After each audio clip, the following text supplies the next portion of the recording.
الحمد للہ نحمده ونصلی علی رسولہ الکریم۔ آپ لوگ آج اگر مسائل پوچھ لیں تو زیادہ اچھا ہے میرا خیال ہے۔ جی جیسے مناسب سمجھو، تو مناسب یہی سمجھ رہا ہوں کہ مسائل پوچھ لیں۔ کوئی ہے ذہن میں؟ نہیں ہے؟ بھائی ویڈیو نہ بنائیں براہ مہربانی۔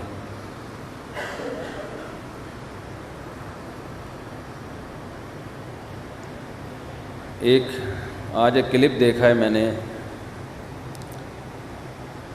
یہ میں آپ کو اس لیے جی کچھ پوچھنا ہے آپ نے؟ جی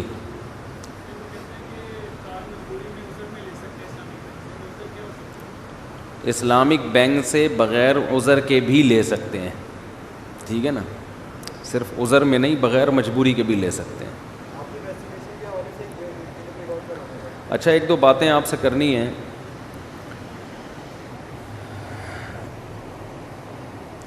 دیکھو، جب بھی کوئی منفی پروپیگنڈا معاشرے میں پھیل رہا ہو، اب جیسے صحابہ کرام کے خلاف سوشل میڈیا بہت حرکت میں آیا ہوا ہے،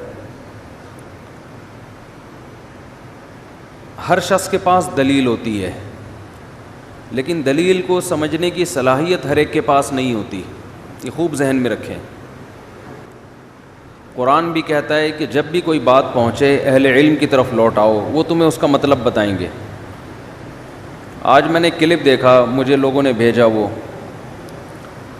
حضرت عمرو ابن العاص رضی اللہ تعالی عنہ کے حوالے سے، مشہور زمانہ صاحب ہیں جنہوں نے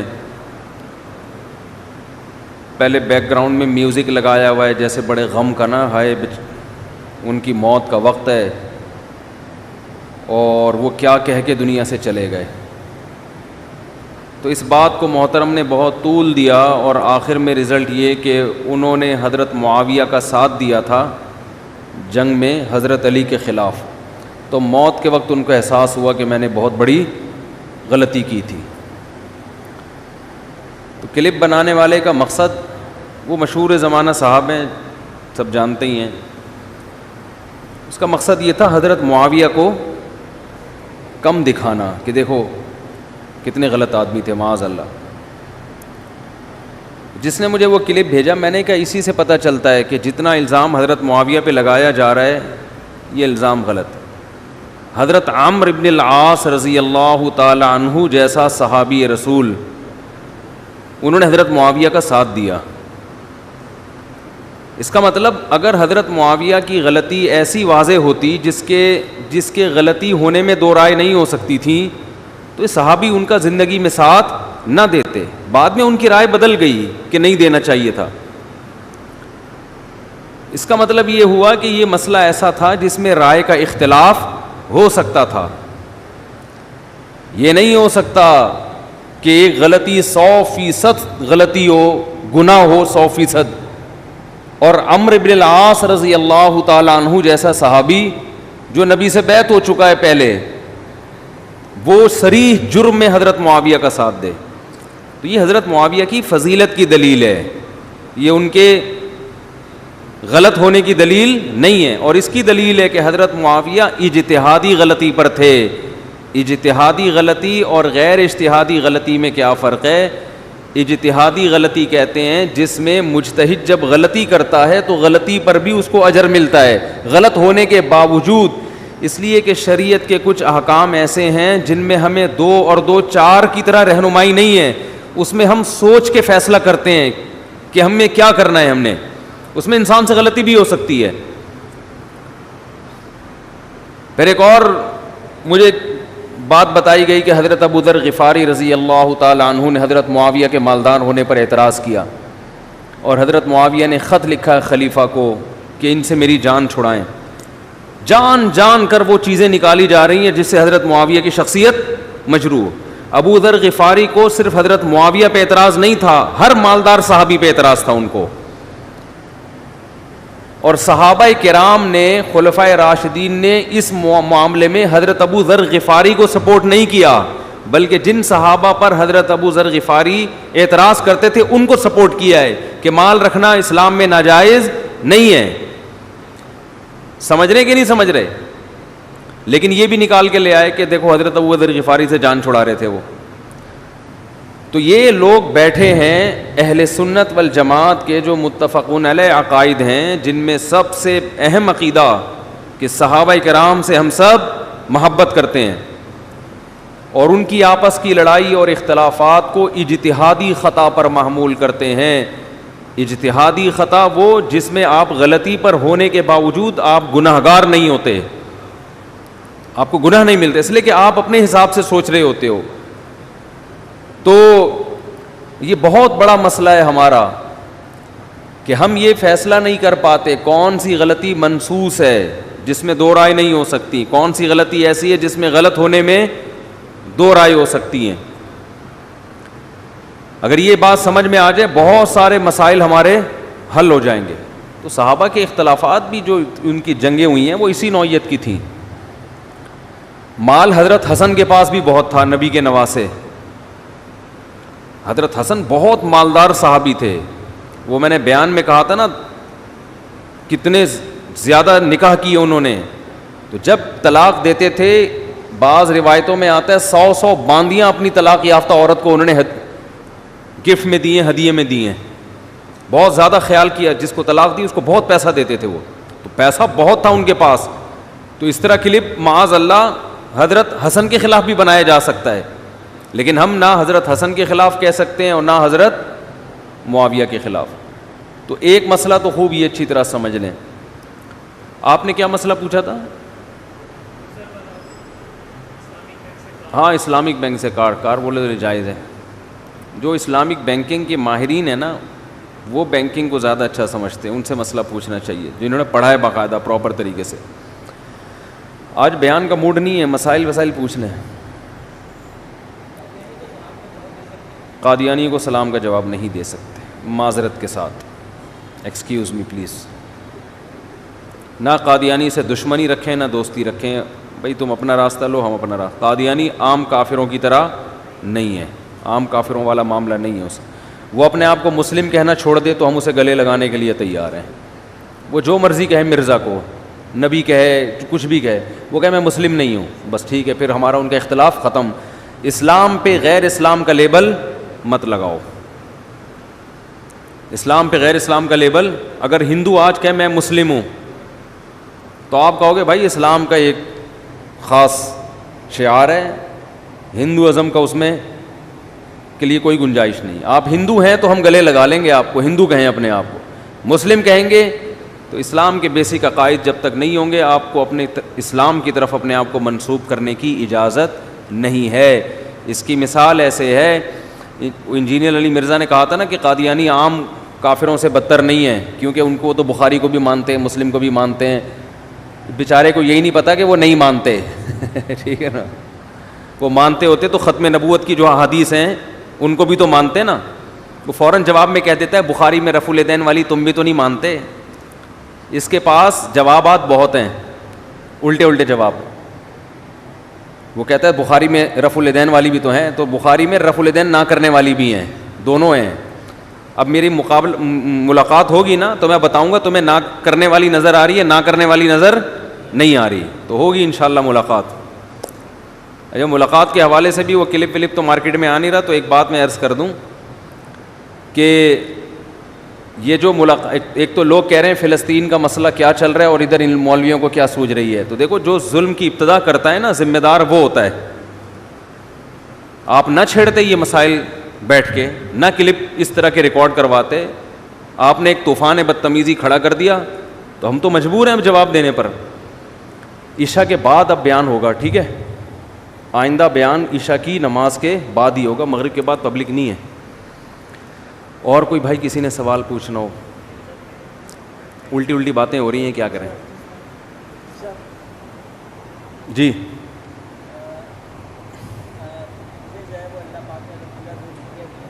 ماشاء اللہ.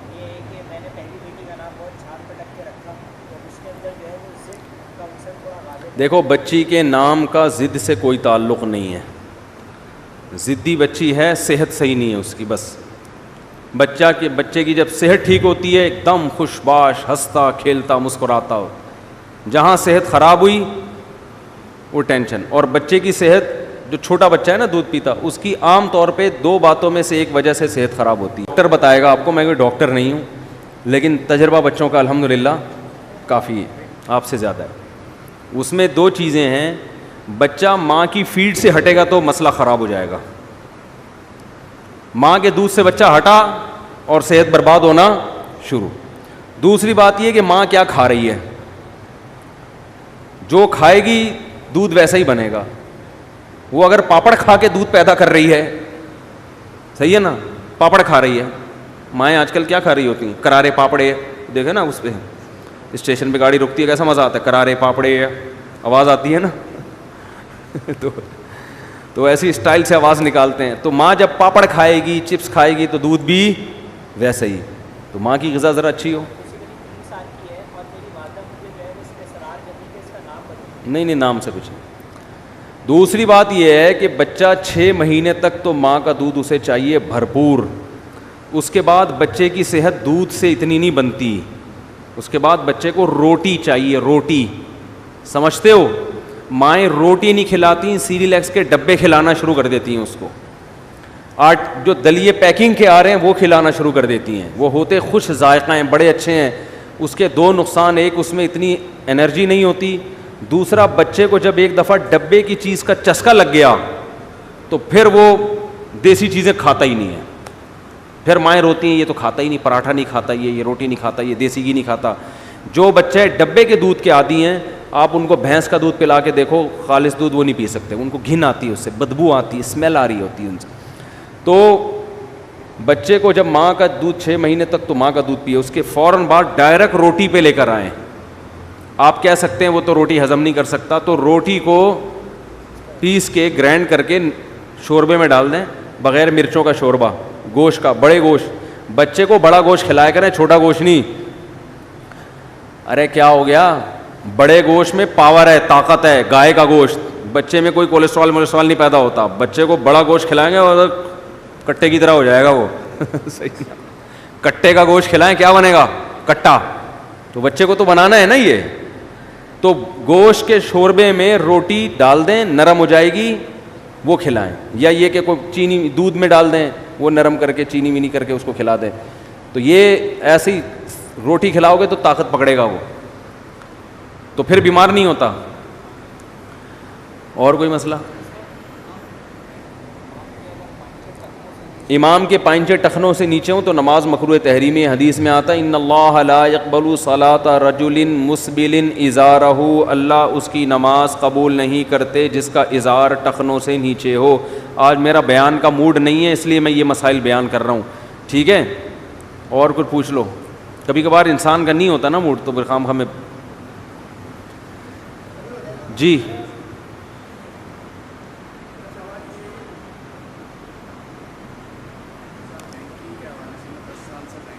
جی نہیں, جائز نہیں ہے.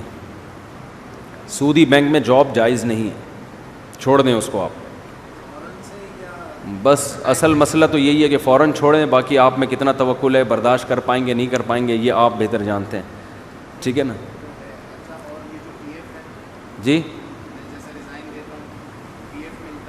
نہیں, وہ بھی جائز نہیں ہوگا. آپ سودی بینک میں آپ کی جاب کیا, کس نوعیت کی جاب ہے؟ ہاں نہیں, تو وہ تو جائز نہیں ہے. جی آپ کیا کہہ رہے ہیں؟ جی ہاں جی جی, بہت اچھا سوال ہے. آج کل جو دماغی بیماریاں ہیں نا, بہت اسپیڈ کے ساتھ بڑھ رہی ہیں, بہت اسپیڈ کے ساتھ. دیکھو ایک اصول یاد رکھو کہ آپ اگر ہاتھوں سے وزن اٹھانا چھوڑ دیں تو ہاتھ کیا طاقتور ہو جائیں گے؟ بولو نا, کمزور ہو جائیں گے. آپ کیا, میں انرجی سیو کر رہا ہوں, ہاتھ کی انرجی کیا کر رہا ہوں, سیو.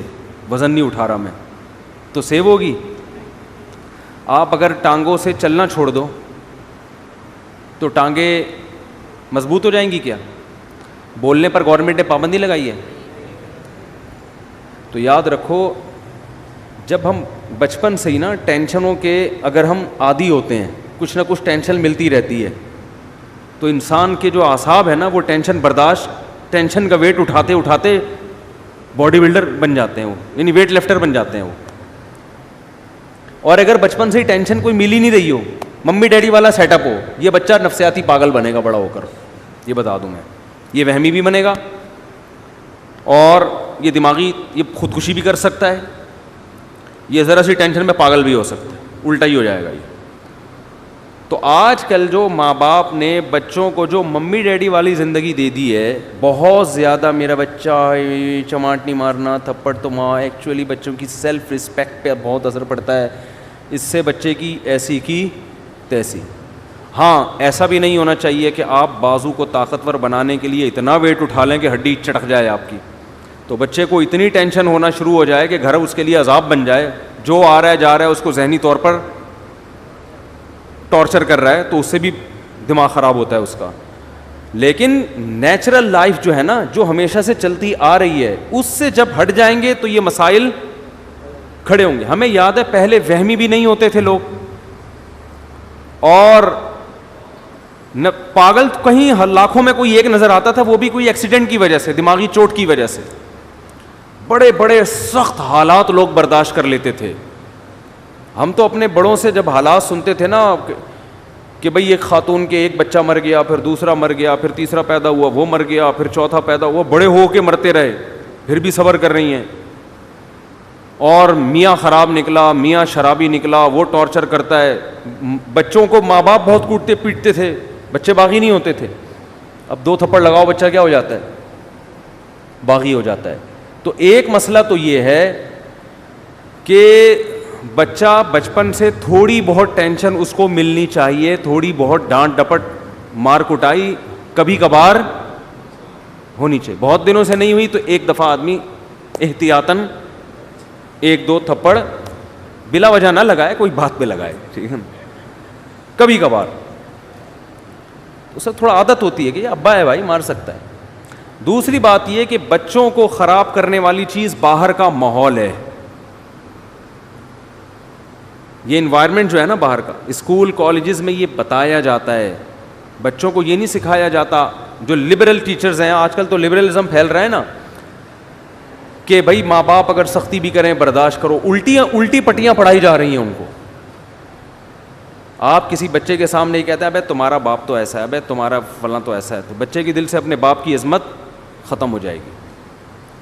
تو باہر بہت سارے لوگ ہیں جو آپ کے گھر کو کیا کر رہے ہیں, خراب. عورتیں کیوں خراب ہوتی ہیں, وہ جب دوسری عورتوں کے گھروں میں جاتی ہیں تو دوسرے کے میاں کی خوبیاں ان کو نظر آ رہی ہوتی ہیں, خامیاں نظر نہیں آتی, اور اپنے میاؤں کی خامیاں نظر آ رہی ہوتی ہیں, خوبیاں نظر نہیں آ رہی ہوتی.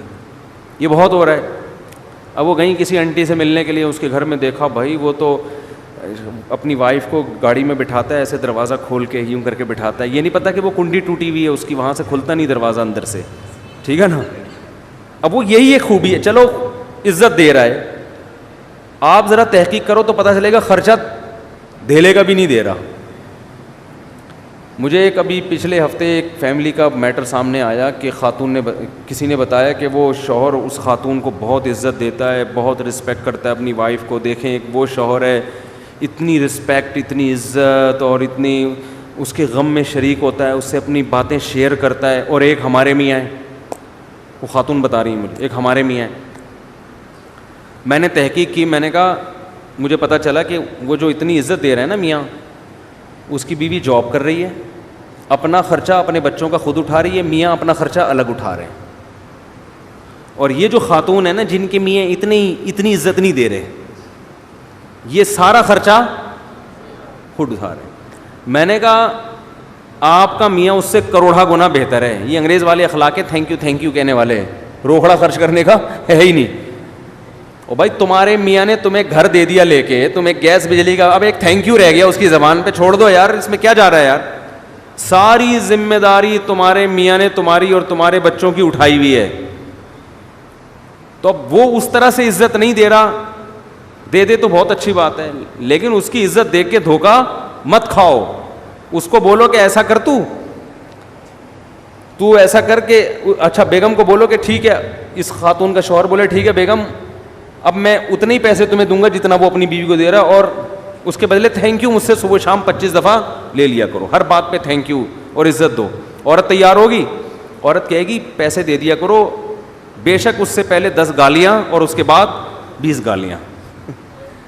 اگر آپ کا سیٹ آپ کو 25-30 گالیوں کے بعد 50,000 روپے دے, آدمی کہتا ہے 25 اور دے دے لیکن پیسے دے دے. قربانی تو یہ ہے نا. بہت مشکل ہے, بہت مشکل. اسی طرح بہت سے والدین اپنی اولاد پہ خرچ کر رہے ہیں, خون پسینہ بہا کے, رکشے چلا کے, ٹھیلے لگا کے اپنے بیٹے کو کھلا رہا ہے. بیٹا 1-2 تھپڑ سے بدگمان ہو جاتا ہے کہ میرا باپ مجھے مارتا ہے, میرا باپ مجھ سے کٹائی کی تھی. بہت بے شرمی کی بات ہے. وہ تیرا باپ تیرے لیے کما رہا ہے, خون پسینہ بہا کے تیری روٹی کا انتظام کر رہا ہے, عزت کے ساتھ تجھے گھر میں بٹھایا ہوا ہے. تو کسی کے بھی احسانات دیکھے جاتے ہیں, احسانات کا حجم زیادہ ہے تو یہ چند چیزیں اگنور کی جاتی ہیں. ورنہ تو پھر انگریز ہم سے بہت اچھے ہیں, ایک دھیلا بھی خرچ نہیں کرتے, نہ اپنی اولاد پہ نہ اپنی بیوی پہ. بات کا اسٹائل دیکھو انگریزوں کے, یہ گالیاں ہیں جو ہمارے یہاں چل رہی ہیں انگلش میں ہوں گی, اتنی بری لگتی نہیں ہے وہ انگلش میں, ٹھیک ہے نا, لیکن کوئی ذمہ داری اٹھانے کے لیے تیار ہے ہی نہیں. ہمارے ایک دوست امریکہ میں, انہوں نے کہا کہ یہاں کسی گوری سے, کم عمر لڑکی سے اگر کوئی انگریز کہہ دے نا میں تم سے شادی کرنا چاہتا ہوں, خوشی سے بے ہوش ہو جائے گی. کیوں؟ اس کو پتہ ہے کوئی شادی نہیں کرتا, سب گرل فرینڈ بنا کے مزے اڑائیں گے بس. تو ذمہ داری تو ہمارے ہاں اٹھائی جاتی ہے. ہمارے ہاں مرد اپنے کندھوں پہ بچوں کا بوجھ بھی, بہنوں کا بوجھ بھی, ماں باپ کا بوجھ بھی, اور ایک بھائی اگر بے روزگار ہے اس کا بوجھ بھی, وہ بھی پان گٹکی کے پیسے بڑے بھائی سے لے رہا ہوتا ہے. سارے بوجھ اٹھا کے اگر 8-10 گالیاں روزانہ دے, اس کا حق بنتا ہے کہ گزرتے ہوئے ویسے ہی گالیاں پارسل کر کے جایا کرے. اس کو اتنا تو رائٹ دو نا, اتنا پیسہ خرچ کر رہا ہے بھائی. نہیں یاری بات تو رہنے تو جیسے چل رہے ہو ویسے ہی ٹھیک ہے. تو یہ بھی بڑا مسئلہ ہے کہ آپ کی اولاد کو جو باہر لوگ ہیں وہ کیا کرتے ہیں, خراب. اس زمانے میں بچوں کو باہر دوستیاں لگانے مت دو, بگڑیں گے. ان کو صحیح راستہ دکھانے والے کم ہوتے ہیں, بگاڑنے والے مارکیٹ میں زیادہ ہوتے ہیں. تو ایک وجہ تو وہ ہے کہ ٹینشن آج کل لوگوں کے پاس ہے ہی نہیں نا. تو جب تھوڑی, آپ کو پتہ ہے سویڈن میں خودکشی کا ریشو سب سے زیادہ ہے, اور اس کی وجہ یہ ہے کہ سویڈن ٹینشن فری ملک ہے. حیرت کی بات ہے, جس ملک میں ٹینشن زیادہ, غربت زیادہ ہے نا, بے روزگاری, غربت, وہاں خودکشیوں کا ریشو کم ہے. یہ کتنی بڑی حقیقت ہے, سمجھ میں نہیں آ رہی بات. دیکھو پاکستان ایک پسماندہ ملک ہے نا, اتنی خودکشی نہیں ہے یہاں پہ. یعنی آپ خود اندازہ لگاؤ نا کہ سویڈن میں بے روزگاروں کو الاؤنس ملتے ہیں. یعنی جو لوگ سویڈن ہو کر آئے ہیں وہ کہہ رہے ہیں ٹینشن تلاش کرنے سے نہیں ملتی یہاں پہ. گوگل پہ سرچ کرنا پڑتا ہے بھائی, کسی کے پاس ٹینشن ہو تو تھوڑے دن کے لیے چاہیے. ہم پاکستانیوں کو چاہیے ہوتی ہے نا, وہ پریشان ہو جاتے ہیں ٹینشن کیوں نہیں. تو اس کے باوجود سب سے زیادہ خودکشی کہاں ہو رہی ہے, اس کنٹری میں ہو رہی ہے. کیوں ہو رہی ہے؟ اس کی وجہ یہ ہے کہ قدرت کی طرف سے ذرا سی کوئی پریشان, قدرت تو دیتی ہے ٹینشن, چاہے آپ کا ملک ٹینشن فری ہو جائے, اللہ کی طرف سے ٹینشنیں آتی ہیں تو وہ برداشت نہیں کر پاتے. برداشت نہیں کرتے تو جا کے وہ لٹکنے کی کوشش کرتے ہیں اور کھمبوں سے چپکنے کی کوشش. اس کا یہ بڑا نقصان ہوتا ہے. اور کوئی بات پوچھنی ہو بھائی؟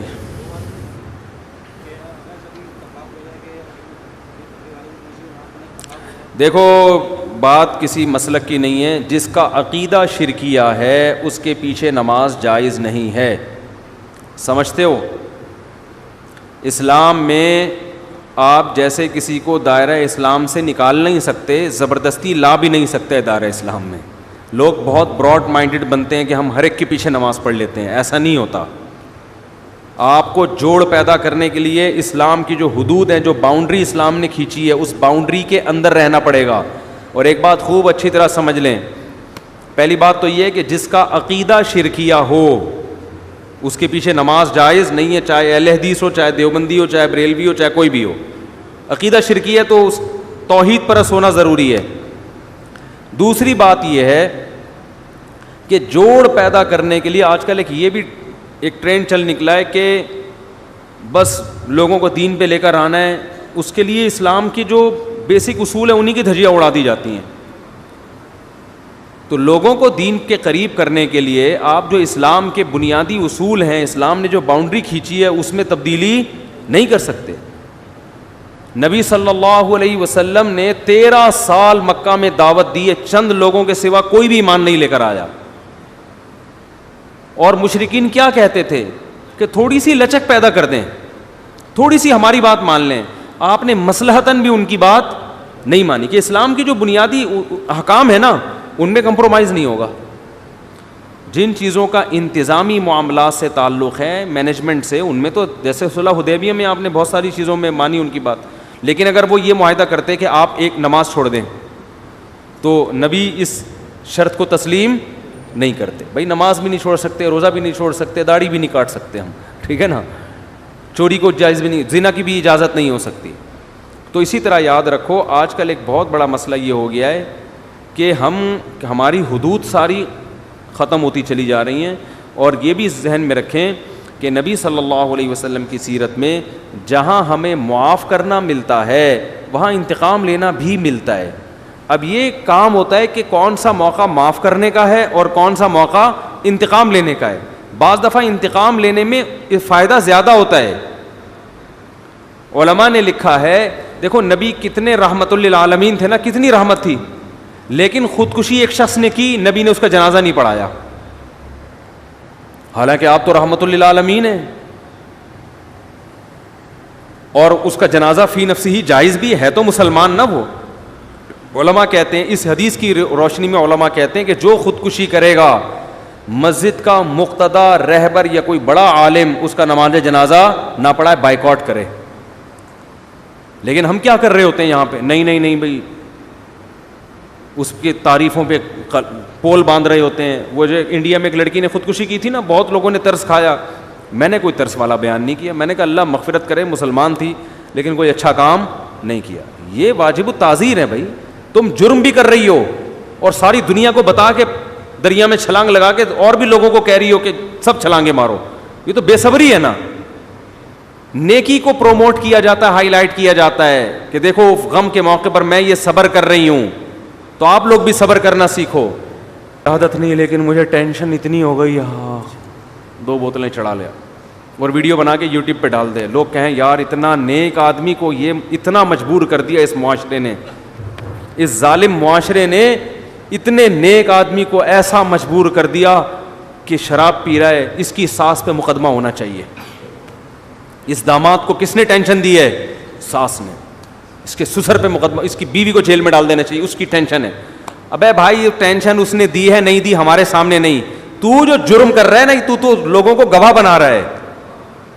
اب اس انڈیا کی وہ لڑکی کی ساس غلط تھی نہیں تھی ہمیں نہیں پتا, لیکن آپ کا غلط ہونا تو آپ نے خود ثابت کر دیا نا اپنے آپ کو حرام موت مار کے. دیکھو میں اپنے آپ کو اس لڑکی سے بہتر نہیں سمجھتا, قیامت میں شاید وہ بخشی جائے اور ہم لٹکے ہوئے ہوں, لیکن اصول کی بات شریعت کی جو ہے وہ تبدیل نہیں ہو سکتی. جرم کو پروموٹ کرنے کی, ہائی لائٹ کرنے کی اور اس کی حوصلہ افزائی کرنے کی اجازت نہیں ہے. ہم تصویر کے ایک رخ کو دیکھتے ہیں, دوسرے رخ کو نہیں دیکھ رہے ہوتے. ایک بہت بڑا سنگر تھا, جب اس کی ڈیتھ ہوئی ہے تو اس کا جنازہ لایا گیا ہمارے ہاں, ہمارے شیخ حضرت مفتی رشید احمد صاحب کے, حضرت نے انکار کر دیا نماز جنازہ پڑھانے سے, فرمایا میں نہیں پڑھاؤں گا. ہو سکتا ہے چھپ کے بہت دعائیں مانگی ہوں اس کے لیے, بظاہر یہی لگتا ہے اکیلے میں بہت روئے ہوں گے اللہ اس کو معاف کر دے, کھلے عام اس کا جنازہ نہیں پڑھایا تاکہ عبرت ہو کہ کوئی اچھی موت نہیں ہے یہ. ہاں کوئی چھپ کے جرم کر رہا ہے, اپنے جرم کو خود ہی چھپا رہا ہے, تو ہمیں بھی حکم ہے اس کو ہم چھپائیں. ایک اپنے آپ کو ایکسپوز کر دیا اس نے, وہ تو لوگوں کو ترغیب دے رہا ہے جرم کی. تو اس لیے بھائی ان چیزوں میں آج بے اعتدالی بہت ہونے لگی ہے, ہم حدود شریعت سے تجاوز کرتے ہیں. مجھے کچھ سنگر لوگ ملتے ہیں کہ ہم نے توبہ کر لی ہے, ہم پہلے ایسے تھے, ہم یوں تھے. تو ٹھیک ہے بیچاروں نے توبہ کی, اللہ ان کی توبہ قبول فرمائے, لیکن میں ان سے اکثر ایک بات کہتا ہوں کہ یار اپنے ماضی کو بھول جاؤ. ماضی کو ایک تصویر تو چلو کوئی اپنی محفوظ رکھ لے کہ لوگوں کو ترغیب دینے کے لیے کہ میں ایسا تھا اور ایسا ہو گیا, چلو ایک اس میں یہ مسئلہ سمجھ میں آتی ہے تاکہ دوسرے گلوکاروں کو بھی موٹیویشن ملے. ہمارے ایک دوست تھے, وہ کہیں ڈراموں میں آیا کرتے تھے, تو پھر انہوں نے توبہ کی, تو انہوں نے مجھے اپنی پرانی تصویر بنائی نا, دکھائی, کیپ پہنا ہوا ہے, کالا چشمہ اور عجیب سی مونچھیں رکھی ہوئی ہیں. اور جب وہ توبہ کیا ایسا, جن کی میں نے 3 شادیاں نہیں, تیسری کروائی تھی شادی, وہ ویڈیو بھی گئی تھی. اب وہ شوبز کی دنیا چھوڑ کے شادیوں پہ سیٹ ہو گئے ہیں. شوبز کی دنیا چھوڑ کر کس پہ سیٹ ہو گئے ہیں؟ سیٹ ہوتا ہے آدمی تو پھر وہ کرتا ہی چلا جاتا ہے, پھر وہ ڈھیٹ بن جاتا ہے. تو میں نے کہا اچھا ہے, وہ جو حرام کاری کا خطرہ تھا وہاں پہ, یہ نہیں کہ سب کوئی غلط کر رہے ہوتے ہیں, میں الزام نہیں لگا رہا. تو کیا نتیجہ نکلا کہ اب انہوں نے اتنا پیارا ان کا حلیہ ہو گیا. تو وہ ایک تصویر انہوں نے رکھی ہوئی ہے, وہ فیس بک پہ بھی ڈالی تھی کہ یہ زیادہ اچھی ہے یہ والی, سب وہ نورانی چہرے کو کہہ رہے تھے ماشاء اللہ ماشاء اللہ. تو ایک تو چلو عبرت کے لیے ٹھیک ہے, لیکن اپنی ساری تصویریں کہ میں ایسے ناچتا تھا, میں یوں کرتا تھا, میں یوں, بھائی یہ تو آپ اپنے گناہ کو کیا کر رہے ہو. آپ اپنے حج اور عمرے کی تصویر سمجھ میں آ رہا ہے کہ میں سردی میں رو رہا تھا. اول تو اس کو بھی ضرورت نہیں ہے, لیکن یہ کوئی پھر بھی ایک سمجھ میں آنے والی چیز ہے. تو اپنے گناہ کی یادگاریں محفوظ رکھنا یہ اچھا کام نہیں ہے. نبی صلی اللہ علیہ وسلم نے فرمایا کہ ایمان کی مٹھاس کا حدیث کا مفہوم ہے اس وقت انسان کو محسوس ہوتی ہے جب وہ کفر کی دنیا یا گناہ کی دنیا میں جانے کو اتنا برا سمجھے جیسے آگ میں چھلانگ لگانے کو. اس کو اتنی نفرت ہو اس ماضی کی دنیا سے کہ میں نے کس گند میں زندگی گزار رہا تھا. پھر اس کا مطلب ہے خاندانی توبہ کی ہے اس نے. سمجھتے ہو کہ نہیں سمجھتے ہو؟ جی مفتی صاحب مغرب کے بعد بیان صحیح ہے, ہم لوگ دور سے آتے ہیں, جاتے جاتے 1 بج جاتا ہے. یار زیادہ تر لوگ عشاء کے بعد آتے ہیں نا, چند لوگ تو ٹھیک ہے, ابھی دیکھو لوگ ہی نہیں ہیں مارکیٹ میں, ورنہ تو کافی زیادہ لوگ آتے ہیں. عشاء کے بعد ہی ٹھیک ہے میرا خیال ہے, تھوڑی ہمت کر لیں. کیا کہہ رہے ہیں بھائی آپ؟ جی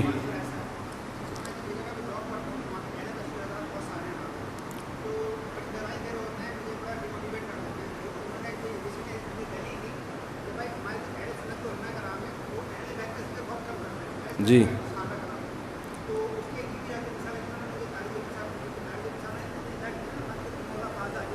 ہاں جی دیکھیں, یہ جو الزام لگایا جاتا ہے نا کہ اہل سنت والجماعت اہل بیت پر بیان بہت کم کرتے ہیں, ایسا نہیں ہے. اہل سنت میرا حضرت حسین کی فضیلت پر بیان ہو چکا ہے, حضرت حسن کی فضیلت پر بیان ہو چکا ہے, حضرت علی کی فضیلت پر بیان ہوا ہے. تو سب علماء کر رہے ہیں. ہاں اہل بیت صحابہ میں حضرت معاویہ کی فضیلت پر عام طور پر ہمارے ہاں زیادہ بیان اس لیے ہوتا ہے کہ سب سے زیادہ طعن و تشنیع ان پہ کی جاتی ہے, ان کے دفاع میں اس لیے بیان ہوتا ہے. اگر شیعہ حضرات ان پہ لان تان چھوڑ دیں تو پھر ان کے فضائل ہمیں بھی بیان کرنے کی ضرورت نہیں ہے. تو یہ شیعہ لوگوں نے ہی ہمیں مجبور کیا ہے کہ ہم حضرت معاویہ کے فضائل کثرت سے بیان کریں. باقی یہ تو متفقون علیہ عقیدہ ہے کہ ہم حضرت معاویہ کو حضرت علی پر فضیلت نہیں دیتے. یا تو ہم دے رہے ہو نا فضیلت, پھر یہ الزام لگایا جا سکتا. ہم مانتے ہیں کہ حضرت علی کی فضیلت حضرت معاویہ سے زیادہ ہے. دوسری بات دیکھیں کہ جب بھی آپ خود کسی کو اجازت دے دیں گے نا کہ وہ آپ پہ سوالات کی بوچھاڑ کرے, تو اس کا نتیجہ یہ نکلے گا کہ وہ تو اپنی ساری باتیں آپ سے کر لے گا. میرے پاس کچھ لوگ یہاں آئے تھے باغ فدق کے بارے میں بات کرنے کے لیے کہ باغ فدق میں یہ جو ان کے مسائل ہیں کہ یہ ہو گیا, یہ ظلم ہو گیا فلاں. میں نے کہا میں نے ان کو بٹھایا, میں نے کہا بیٹھو. میں نے کہا آپ کیا چاہتے ہو کہ یہ الزامات کو صحیح مان کے میں شیعہ ہو جاؤں؟ آپ یہ چاہتے ہو؟ یعنی اس سے یہ ثابت کرنا چاہتے ہیں کہ سنی مذہب غلط ہے اور شیعہ کیا ہے, صحیح ہے, یہ چاہتے ہو نا؟ تو میں نے کہا میرے شیعہ مسلک پہ یہ اعتراضات ہیں, کیونکہ سنیوں کا تو یہ عقیدہ ہے. اہل سنت والجماعت کہتے کس کو ہیں پتہ ہے؟ اہل سنت میں سنت سے مراد ہے حدیث, اور الجماعت سے مراد ہے صحابہ. تو میں نے کہا اور صحابہ میں سب سے پہلے خلفائے راشدین ہیں. ہم یہ کہتے ہیں خلفائے راشدین نے کبھی ظلم, اور اتنا بڑا ظلم کہ نبی کی بیٹی کے ساتھ ظلم کرے, یہ تو ہمارے عقیدے کا بنیادی حصہ ہے. اگر اس کو آپ نے ثابت کر دیا تو اس کا مطلب سنی مذہب کی بیس ہی کیا ہے؟ بولو, غلط. تو پھر جب سنی مذہب غلط ہے تو پھر صحیح والا کون سا ہے؟ پھر صحیح اگر شیعہ ہے تو مجھے شیعہ مسلک پہ یہ اعتراضات ہیں. آپ سائل بن کے ان سے سوالات پوچھنا شروع کر دیں کہ آپ شیعہ مسلک پہ مجھے یہ اعتراض, یہ اعتراض, یہ اعتراض, یہ اعتراض, وہ بہت سارے ہیں, ان کا جواب دے دو تو میں شیعہ ہونے کے لیے تیار ہوں. ورنہ نہ میں ادھر کا رہوں گا نہ میں ادھر کا, میں درمیان میں لٹکا رہوں گا. سمجھ میں آ رہی ہے بات؟ آپ ان سے سوال پوچھیں نا.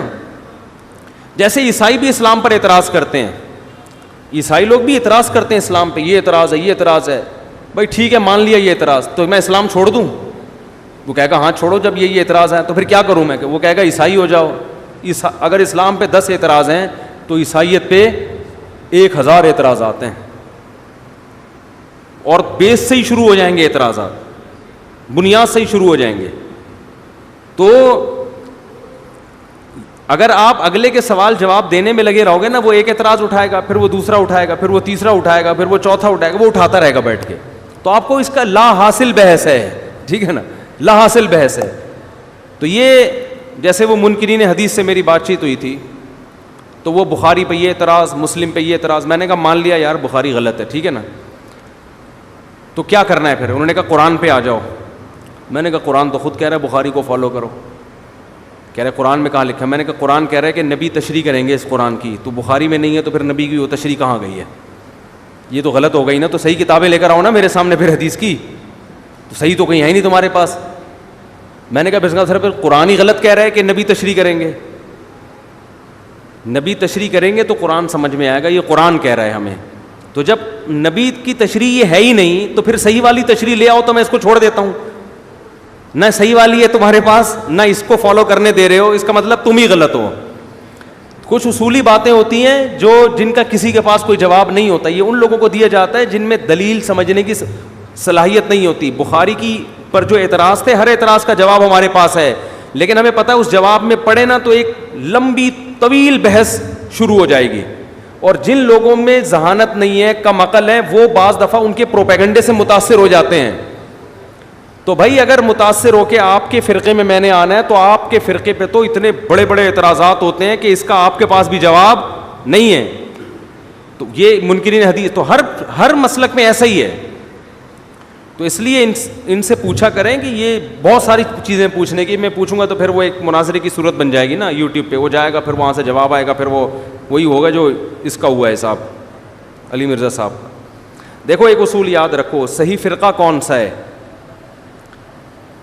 صحیح فرقہ وہی ہے جو صحابہ, تابعین, تبع تابعین سے تواتر کے ساتھ چلا آ رہا ہے. بس قرآن و حدیث کی جو اپنی طرف سے تشریح کر رہا ہے اس کو اٹھا کے دیوار پہ مار دو. ورنہ دلیل خوارج کے پاس بھی تھی, معتزلہ جو پہلے اسلام میں بڑے بڑے فرقے پیدا ہوئے ہیں, ہر ایک قرآن اور حدیثی سے بات کرتا تھا. لیکن جنہوں نے صحابہ کو فالو کیا ان کو اللہ نے محفوظ کیا, اور باقی سارے فرقے آہستہ آہستہ ختم ہو گئے. تو جو صحابہ اور تابعین کے عقیدوں کو لے کے چلے گا, جس کو عقیدہ طحاویہ میں امام طحاوی نے ذکر کیا ہے, جو سعودیہ میں پڑھائے جاتے ہیں, مصر میں, ملیشیا میں, پوری دنیا میں وہی پڑھائے جاتے ہیں, جس کو اللہ نے مقبولیت عطا کی ہے, وہی سلسلہ ہے صحابہ کا, تابعین, تبع تابعین, وہی امت کے جمہور کا سلسلہ ہے. جو اس پہ چلے گا وہی حق پر ہے, جو اس سے ہٹے گا. نبی نے فرمایا من شذ عن جماعت المسلمین, جو مسلمانوں کے راستے سے, مسلمانوں کی جماعت سے ہٹے گا, شذ فی النار, اللہ اس کو قیامت میں الگ کر کے جہنم میں ڈالیں گے. اور قرآن کیا کہہ رہا ہے؟ قرآن کی آیت سنیں کہ وَمَن يُشَاقِقِ الرَّسُولَ مِن بَعْدِ مَا تَبَيَّنَ لَهُ الْهُدَىٰ وَيَتَّبِعْ غَيْرَ سَبِيلِ الْمُؤْمِنِينَ, جو مومنین کے راستے کو چھوڑ کر کسی اور راستے کو اختیار کرے گا, نُوَلِّهِ مَا تَوَلَّىٰ, جدھر جا رہا ہے ہم جانے دیں گے, وَنُصْلِهِ جہنم, اور جہنم میں پھینک دیں گے اس کو. تو یہاں بھی اللہ نے کیا فرمایا؟ مومنین کا راستہ, جو عامت المومنین کا مذہب ہے نا, اسی کو اسلام کہتے ہیں. جو اس سے ہٹے گا وہ کیا ہے؟ اب اگر ہم شیعہ حضرات کو درست مان لیں, اس کا مطلب حرم 1400 سال سے سنیوں کے پاس ہے نا حرم, تو اس کا مطلب حرمین 1400 سال پہ 1400 سال سے غلط لوگوں کے پاس ہے. اس کا مطلب بنو امیہ کی خلافت بھی غلط تھی, بنو عباس کی خلافت بھی غلط, اور خلافت عثمانیہ بھی غلط. تو 1300 سال سے مسلمانوں کی حکومتیں بھی غلط لوگوں کے پاس, مسلمانوں کی خلافتیں بھی غلط لوگوں کے پاس, حرمین بھی غلط لوگوں کے پاس, اور جنگ لڑنے والے جو مجاہدین ہیں 99% تو وہ سارے اہل سنت والجماعت میں ہیں, وہ سارے غلط. وہی غامدی صاحب والی بات ہو جائے گی کہ یا تو غامدی جنت میں جائے گا, یعنی وہ حق ہے, یا یہ ساری امت حق پر ہے. آئی بات سمجھ میں؟ عامی آدمی کے لیے حق کو سمجھنے کے لیے اتنی دلیل کافی ہے. تو صدیوں سے جو حرمین میں حکومت چلی آ رہی ہے, اسلام کا مرکز ہے, اور آپ یہ نہیں کہہ سکتے کہ بھئی یہ بھی تو ہو سکتا ہے کہ باطل لوگوں کا اسلام پہ ہمیشہ سے غلبہ رہا ہو. یہ اسلام کے بارے میں بات اس لیے نہیں کی جا سکتی کہ اسلام آخری مذہب ہے اور محمد صلی اللہ علیہ وسلم آخری مذہب ہے, آخری نبی ہیں. آپ کے بعد کوئی نبی نہیں آئے گا, تو اللہ اسلام کو اتنا مغلوب نہیں کرے گا. قرآن کے الفاظ دیکھیں, هو الذی ارسل رسولہ بالہدی ودین الحق لیظہرہ علی الدین کلہ.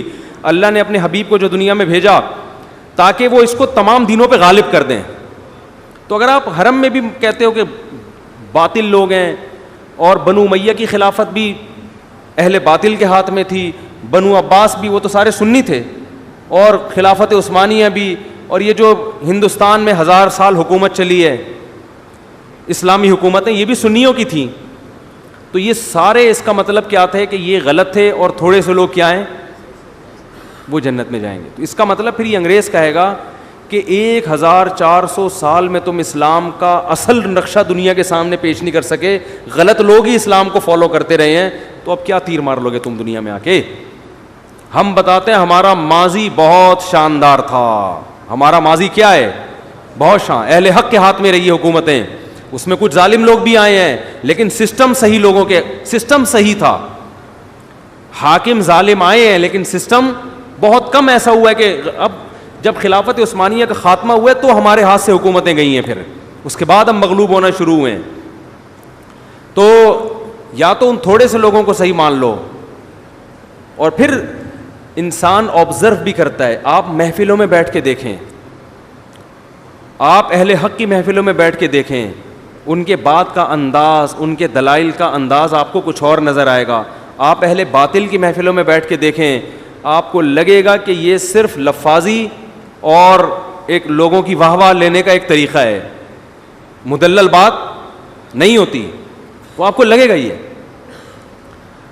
تو وہ چھوٹی چھوٹی باتوں کو نا ہوا بنا بنا کے جو ختم ہو گئی. جب جیسے میں کہتا ہوں, سب علماء کہتے ہیں حضرت حسن نے حضرت معاویہ کے ہاتھ پہ بیعت کر لی, ختم, سسٹم کیا ہو گیا, ختم ہو گیا نا.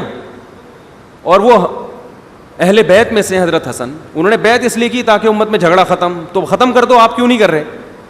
لوگ کہتے ہیں وہ ختم نہیں, وہ تو بعد میں بھی لڑائیاں وہیں, تو غلط کیا انہوں نے جنہوں نے لڑائیاں کی بعد میں. آپ تو نہ کرو نا, اب آپ ختم کر دو. آپ وہ کام کرو جو کس نے کیا ہے, حضرت حسن نے کیا ہے. آپ کہہ سکتے ہو ہم وہ کریں گے جو حضرت حسین نے کیا ہے, تو آپ نہ وہ کر رہے ہو جو حضرت حسین نے کیا, نہ وہ کر رہے ہو جو حضرت حسن. آپ باتیں پھینک رہے ہو بیٹھ کے, باتوں سے کیا لگا رہے ہو؟ حضرت حسین رضی اللہ تعالیٰ عنہ نے باتیں کر کر کے آگ نہیں لگائی ہے امت میں, جو وہ کر سکتے تھے, جس کو حق سمجھتے تھے, اس میں اپنی جان کٹا دی انہوں نے. تو ایک امت میں دیکھو, اسلام عمل کا نام ہے, عمل. قرآن آج بھی الحمد سے لے کے والناس تک اللہ کا کلام ہے, ایک ایک لفظ محفوظ ہے. قرآن کے الفاظ دیکھو, قل, اے نبی ان سے کہہ دیں آپ. ہم دیکھو مذہب پہ چلتے ہیں کس کو خوش کرنے کے لیے, اللہ کو نا. تو قرآن کے الفاظ دیکھو, قل, اے نبی ان سے کہہ دو, تعالوا, آؤ, اتلو ما حرم علیکم ربکم یا ربکم علیکم, آؤ میں تمہیں بتاتا ہوں تمہارا رب کن چیزوں سے ناراض ہوتا ہے, کون سے کام ہیں جن سے تمہارا رب خوش نہیں ہوتا. تو فوراً ہمارے کان کھڑے ہونے چاہیے. اللہ ہمیں خود بتا رہا ہے, بھائی مجھے راضی کرنا چاہتے ہو تو کیا کرنا پڑے گا. اور انداز دیکھو, یہ تعالو کا لفظ ایسے موقع پہ جیسے آدمی بیچارہ وہ گمراہ اور حیران سرگردان پھر رہا ہو, اسے صحیح راستہ نہ مل رہا ہو, ٹھوکریں کھا رہا ہوں, یار اس فرقے کے پاس جاؤں, اس فرقے کے پاس جاؤں, اس کی تقریر سنوں, اس کی تقریر, کھوپڑی گھومتی ہے نا آدمی کی. راستہ بھولا ہوا ہو تو بندہ بلاتا ہے, ادھر آ یار میں تجھے بتاتا ہوں, تو خام خواہ میں پتہ نہیں کبھی اس کے پاس جا رہا ہے, کبھی ایسا ہوتا ہے نا. کیا ہو گیا بھائی, ایسا ہوتا ہے کہ نہیں ہوتا؟ آپ بلاتے ہیں, ابے بھائی وہ بیچارہ ادھر جا کے وہ اس کو غلط, وہ کہہ رہا ہے انڈا موڈ ادھر ہے, وہ کہہ رہا ہے بیان عشاء کے بعد ہوتا ہے, کوئی کہہ رہا ہے مغرب کے بعد ہوتا ہے, کوئی کہہ رہا ہے وہ ادھر بیٹھتے ہیں, کوئی کہہ رہا ہے ایسا ہی ہوتا ہے نا. وہ کہہ رہا ہے بریانی وہاں اچھی ملتی ہے, وہ کہہ رہا ہے وہاں, تو آپ ابے ادھر آ, ادھر ادھر, تو خام خواہ میں یہ ان نون آدمی ہے, تو دوسرے شہر سے آیا, لوگ تجھے بیوقوف, ادھر آ میں تجھے بتاتا ہوں, ادھر بیٹھ شاباش. پھر آپ اسے تمیز سے بتاتے ہیں تو وہ مطمئن ہو جاتا ہے. تو اللہ کا بھی انداز بولو یہی, قل, اے نبی ان سے کہہ دو, اور آج بھی کہہ رہے ہیں, تعالو, آؤ, اتلو, میں تمہیں پڑھ کے سناتا ہوں کیا کرنا ہے اور کیا نہیں کرنا. تو اپنی تقریروں میں بھی اسی چیز کو فوکس کرو. ایران توران بیٹھ کے بیان, جو ماضی کے قصے ہیں وہ ہو چکے, ان کو اٹھانے سے کچھ بھی نہیں ہوگا. اب تعالوا اتلوا ما حرم ربکم علیکم اللہ تشرکوا بہ شیئا, سب سے پہلے ان کو یہ بتا دو کہ اللہ اپنے ساتھ شرک برداشت نہیں. صرف یا اللہ مدد کا نعرہ لگے گا, یا اللہ مدد کے علاوہ کسی اور چیز کا نعرہ نہیں لگے, نہ یا علی مدد, نہ یا غوث اعظم, نہ یا رسول اللہ, کچھ بھی نہیں. اللہ ایک ہے, عبادت صرف اسی کی ہوگی, اس کے ساتھ کسی کو شریک نہیں کرنا. اللہ تشرکوا بہ شیئا وبالوالدین احسانا. اور ان کو بتاؤ کہ ابا اماں کے ساتھ اچھا سلوک کرنا ہے. نہیں آ رہی بات؟ ان میں سے بہت سو کا اپنے باپ اور ماں کے ساتھ اچھا سلوک نہیں ہوتا. ان کے قدموں میں جنت تلاش کرنی ہے. اور وَلَا تَقْتُلُوا أَوْلَادَكُم مِّنْ إِمْلَاقٍ, غربت کے خوف سے اپنی اولاد کو قتل نہیں کرنا. پریگنینسی میں آج مائیں اپنے بچوں کو ضائع کر دیتی ہیں کہ شوہر کی ارننگ کم ہے. اللہ فرماتے ہیں نَحْنُ نَرْزُقُكُمْ وَإِيَّاهُمْ, اولاد کے معاملے میں مجھ پہ اعتماد کرنا ہے, جو خدا تمہیں روزی دے رہا ہے وہی اس کو بھی دے گا. آج یہ کتنا بڑا ہمارے یہاں ایک اخلاقی جرم ہے کہ نسل روکی جا رہی ہے, کھلائیں گے کہاں سے. یعنی آپ اپنے کیلکولیٹر پہ اور اپنے ارننگ پہ اعتماد کر کے بیٹھے ہوئے ہو, اس کو بھول گئے جو پیدا کر رہا ہے. یہ بہت بڑا جرم, تبھی تو ڈپریشن میں جاتے ہیں کہ سب کچھ اپنی جیب پہ. اللہ کو تو ڈکشنری سے ہی نکال دیا. اور کیا فرمایا, وَلَا تَقْرَبُوا الزِّنَا, زنا کے قریب بھی. متا اور زنا میں کوئی فرق نہیں ہے, خوب سمجھ لو. 2 گھنٹے کی شادی, 4 گھنٹے کی شادی, 5 گھنٹے کی جو ایگریمنٹ کے ذریعے شادی ہوتی ہے نا, متا جسے کہتے ہیں, وہ زنا ہی کا دوسرا نام ہے. متا میں اور زنا میں, ایک صاحب مجھے کہنے لگے نہیں زنا تو چھپ کے ہوتا ہے, متا میں 2 گواہ ہوتے ہیں. میں نے کہا اس کا مطلب زنا اگر 2 گواہوں کی موجودگی میں کر لو تو وہ متا بن جائے گا. انہوں نے کہا نکاح میں جو ہے نا, زنا میں تو کام کیا نکل لیے, متا میں ایگریمنٹ ہوتا ہے 1 مہینے کا, 10 منٹ کا بھی ہو سکتا ہے, 1 گھنٹے کا بھی ہو سکتا ہے. تو میں نے کہا وہی ہوا کہ ایک عورت آپ نے کرائے پہ لے لی 1 گھنٹے کے لیے, 2 گھنٹے کے لیے, 1 سال کے لیے لے لی. نکاح میں اور زنا میں بڑا فرق یہ ہے کہ نکاح میں عورت کو رائٹ نہیں ہوتا کہ آپ کے نکاح سے نکلے. شادی ہوئی ہے, مرد کو رائٹ ہے کہ وہ چھوڑے گا تو آپ نکاح سے نکلو گی, نہیں چھوڑے گا تو آپ نہیں نکل سکتی. سمجھ میں آ رہی ہے بات کہ نہیں ہے؟ اور اسی بیس پہ عورت شادی کے لیے آمادہ نہیں ہوتی. اس کو پتہ ہے میں آؤں گی اپنی مرضی سے, جا اپنی مرضی سے نہیں سکتی, ہو سکتا ہے قیامت تک کے لیے مجھے بیوی بنا کے رکھ لئے. تبھی وہ یہی سوچ کے آتی ہے کہ جس کے ساتھ قیامت تک رہ سکتی ہوں, اس کو تو اس کے نکاح میں تو آؤں, جس کے ساتھ نہیں رہ سکتی اس کے نکاح میں آنا ہی نہیں ہے. وہ الگ بات ہے, ہماری عدالتوں نے یہ فلسفہ ہی ختم کر دیا خلا کے اختیارات دے کے عورتوں کو. تو نکاح میں زنا میں بڑا فرق یہ ہے کہ نکاح ہمیشہ کے لیے ہوتا ہے اور زنا صرف خواہش پوری کی اور پتلی گلی سے نکل لیے. سمجھتے ہو؟ تو متع اور زنا میں کوئی فرق نہیں ہے. تو قرآن کیا کہہ رہا ہے, وَلَا تَقْرَبُوا الزِّنَا, زنا کرنا تو دور کی بات, اس کے قریب بھی مت پھٹکو. لڑکیوں سے فون پہ باتیں کرنا, میسج بازیاں اور ان سے دوستیاں, یہ چیز زنا کے قریب لے کر جاتی ہے. اور قرآن کیا کہہ رہا ہے کہ اوفوا الکیل والمیزان بالقسط, ناپ تول میں کمی مت کرو. کیا مطلب؟ جب حق لینے کی باری آتی ہے تو پورا حق لیتے ہو, دینے کی باری آتی ہے تو کیا کرتے ہو؟ ڈنڈی مارتے ہو. علماء نے لکھا ہے اس آیت میں گورنمنٹ کے وہ ملازمین بھی داخل ہیں جو دفتر لیٹ پہنچتے ہیں, کام دیر سے کرتے ہیں, تنخواہ پوری لیتے ہیں. وہ پرائیویٹ ملازم بھی داخل ہیں جو کمپنیوں میں ڈنڈی مارتے ہیں, کام نہیں کرتے, تنخواہ کمپنیوں سے پوری لیتے ہیں. وہ ٹیچر بھی داخل ہیں, اسکول کے ٹیچر اور یونیورسٹیوں کو پروفیسر, یہ جو طلبہ کو دیانتداری سے پڑھاتے نہیں ہیں مگر سیلری اپنی پوری لیتے ہیں. وہ تمام لوگ اس آیت میں داخل ہیں. تو قرآن کہہ رہا ہے یہ حرکت, بولو نا, تو خطیب کی تقریروں میں ان موضوعات کا تذکرہ ہونا چاہیے, نہ کہ وہ ہر تھوڑے دن میں حضرت معاویہ کا مسئلہ لے کے بیٹھا ہوا ہے اور وہ حضرت فاطمہ کے ساتھ یہ ہو گیا تھا, فلانے کے ساتھ یہ ہو گیا تھا, فلاں کے ساتھ یہ ہو گیا تھا, وہی انہیں کو بیٹھ کے. قرآن تو کہہ رہے یہ مسائل ہیں بھائی تمہارے, تعالوا, آؤ ہم تمہیں بتاتے ہیں. وَلَا تَقْفُ مَا لَيْسَ لَكَ بِهِ عِلْمٌ, جس چیز کی 100% دلیل نہیں ہے تمہارے پاس اس کے در پہ مت ہو. تبصرہ نہ کیا کرو. ہر آدمی پھینکو ہے کہ نہیں ہمارے معاشرے میں, کسی چیز کا پتہ نہیں ہے مگر کلپ آ رہا ہے اس کا. کورونا کے بارے میں اس شخص کا کلپ آ رہا ہے جس کو کورونا کی اسپیلنگ نہیں آتی ہے. ویکسین کے بارے میں اس کے تبصرے آ رہے ہیں جس کو ویکسین کی الف بے بھی نہیں پتہ ہے کہ یہ ہوتا کیا ہے. تو قرآن کہہ رہا ہے جس چیز کا علم نہیں ہے اس کے در پہ بغیر تحقیق کے باتیں مت, اس سے فساد پھیلتا ہے معاشرے میں.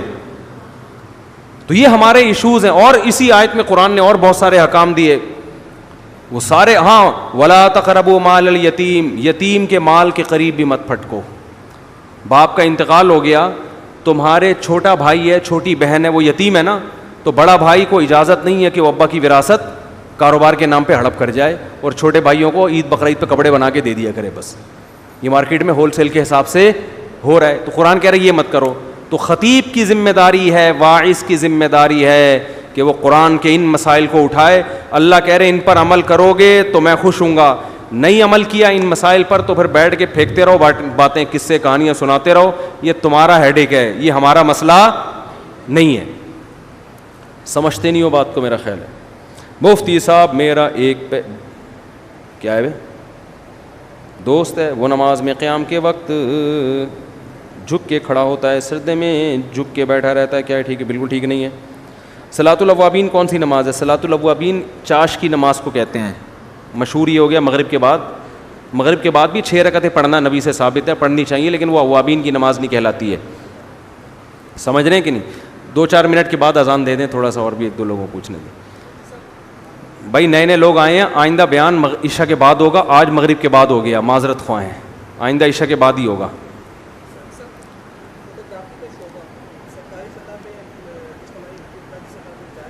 فوٹو کاپی, فوٹوگرافی کا جو پیپر پہ تصویر نکلتی ہے نا, اگر وہ کسی شرعی مجبوری سے ہے تو جائز ہے, پھر اس کو بنانا بھی جائز ہے, اور شرعی مجبوری کے بغیر ہے تو وہ حرام ہے, ناجائز ہے.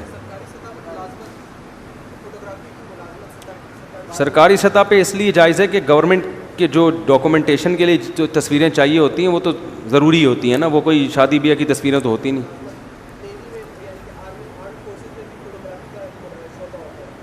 احتیاط کریں تو اچھا ہے یار. اذان کا ہو گیا پتہ ہے, 2 منٹ ٹھہر جائیں.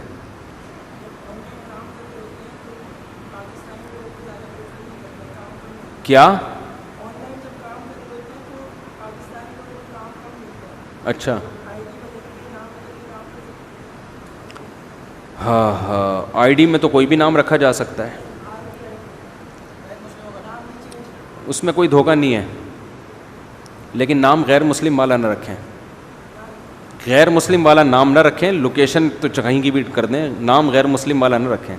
کہ آپ نے اپنا نام رکھا ہوا ہے کہ کیا رکھا ہوا ہے, ڈیوڈ جانسن.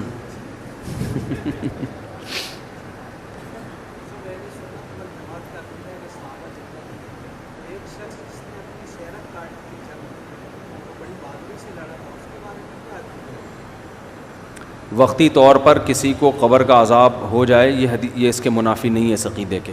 وقتی طور پر وقتی سزا قبر کا عذاب تو حدیث سے ثابت ہے.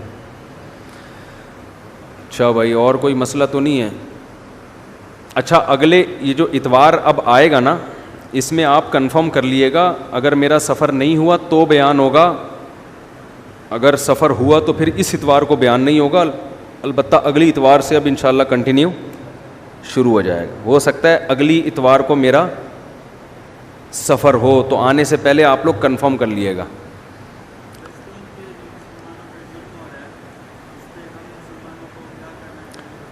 دیکھیں آفیشلی احتجاج کرنا چاہیے. یہ جو ہمارے چھوٹے چھوٹے احتجاج کے ٹکڑے ہیں نا, ان سے کچھ نہیں ہوتا. جب تک ملک میں حکومتی سطح پہ بڑا احتجاج نہیں ہوگا, اور ایک صرف ملک نہیں سارے اسلامی ملک کھڑے ہوں, اس وقت تک کوئی فائدہ نہیں ہوگا اس سے. اچھا یہ کرونا کی ویکسین کے بارے میں بھی لوگ سوال پوچھ رہے ہیں کہ کرونا کی ویکسین لگائیں کہ نہیں لگائیں. ایک ڈاکٹروں کی فیلڈ ہے, لیکن جتنے بھی ڈاکٹروں سے رابطے ہم نے کیے ہیں سارے یہ کہہ رہے ہیں کہ لگا لینی چاہیے جس کو موقع ملے. اس کے کوئی سائیڈ ایفیکٹ نہیں ہے. وقتی طور پر 1-8 دن کے لیے کسی کو ہلکا سا فیور ہو سکتا ہے, تو خام خواہ میں پھڈے بازی نہ کریں. انڈیا میں دیکھو اتنے لوگ کا انا للہ ہو گیا ہے, بہت سارے لوگوں کا انا للہ ہو گیا, پوری دنیا میں ایک تباہی مچی ہوئی ہے. یورپ امریکہ میں تو لائن لگا کے لوگ کھڑے ہوئے ہیں کہ ہمارے ٹھوک دو پہلے, اور ہمارے یہاں اسی پر بحث ہو رہی ہے کہ یہ یوں ہو جائے گا اور فلانا ہو جائے گا اور ڈمکانا ہو جائے گا. تو جس بھی ڈاکٹر سے ہم نے پوچھا ہے سارے تھوڑی بیوقوف ہوں گے, 2-4 چلو آدمی کہتے سٹھیا گئے ہیں, سارے ہی بیوقوف ہو جائیں تو وہی بات مسئلہ ہو جائے گا کہ حرم پہ بھی جو ہے نا باطل کا قبضہ, 1400 سال سے اہل باطل کی خلافتیں. تو یہ 4 آدمی, وہ لطیفہ سنا ہے آپ لوگوں نے؟ ایک آدمی کو خواب آیا کہ اس کے فرشتوں نے اس سے کہا بھائی تو نے خود دیکھ لے تو نے جنت میں جانا ہے کہ جہنم میں جانا ہے. جہنم میں گیا, دیگیں پک رہی تھیں, تو بڑا حیران ہوا یار یہ کیا مذاق. خواب تھا یہ, خواب تو کچھ بھی ہو سکتا ہے نا. جنت میں گیا تو دال چاول کھا رہے ہیں لوگ بیٹھ کے. اب اس نے فرشتوں سے پوچھا یہ کیا ہے بھائی, ادھر دیگیں چل رہی ہیں ادھر دال چاول. تو فرشتوں نے کہا کہ 4 آدمیوں کے لیے دیگ پکائیں گے کیا ہم, یعنی بندئی مارکیٹ سے کیا آئیں. ان 4 میں غامدی صاحب تھے, ایک علی مرزا تھا, 4 آدمی ہیں نا, باقی تو سب غلط ہیں, اور ایک شیخ محمد, ہاں وہ بھی ہے, اور ایک اور 4 کر لو پورے, مل جائیں گے آپ کو تلاش سے. تو جنت بہت بھری ہوئی ہوگی انشاءاللہ. اہل سنت والجماعت جائیں گے جنت میں, ٹھیک ہے نا. بس چھوڑو یار, ابھی ان سے پڈا ختم کر دیا ہم نے. تو جنت میں نبی صلی اللہ علیہ وسلم نے فرمایا, یہ لوگ جو جس طرح کی تقریریں کر رہے ہیں نا, ان تقریروں سے لگتا ہے کہ اس امت کی جنت میں بہت تھوڑی سی صفیں ہوں گی. حدیث میں آتا ہے کہ 80 صفیں میری امت کی ہوں گی, تو بہت بڑی تعداد ہوگی جو انشاءاللہ ثلۃ من الاولین و ثلۃ من الآخرین قرآن کہہ رہا ہے. تو اتنا بھی خطرناک معاملہ نہیں ہے. اور ان لوگوں کی تقریریں آپ سنتے رہو تو آپ کو لگے گا 4-6 آدمیوں کے علاوہ جنت میں جانے والا کوئی بھی نہیں ہے. یا یہ جس کو نامزد کرتے ہیں, جس کے ہاتھ چوم لیں جا کے, وہ شاید چلا جائے. تو ابھی دیکھو اگر میری ملاقات ہوئی کوئی اچھی ہو گئی تو شاید میں بھی ہو جاؤں جنتیوں میں, ٹھیک ہے, شاید اللہ ہمیں بھی بخش دے. معین اختر نے کہا تھا نا, اس سے پوچھا تھا دبئی میں آپ کیا کرتے ہیں, اس نے کہا عربی ڈرامے دیکھتا ہوں, شاید بخشش ہو جائے اسی کی وجہ سے. بھائی اللہ کہے گا تو کوئی نیکی کر کے لائے. اللہ تو لوگ ڈرامے سب دیکھتے تھے, میں بھی دیکھتا تھا, لیکن میں نے اتنا کیا کہ میں عربی میں دیکھتا تھا, تو عربی زبان کی وجہ سے شاید بخشش ہو جائے. چلیں بھائی اذان دے دیں. سبحانک اللہم و بحمدک نشہد ان لا الہ الا انت نستغفرک و نتوب الیک.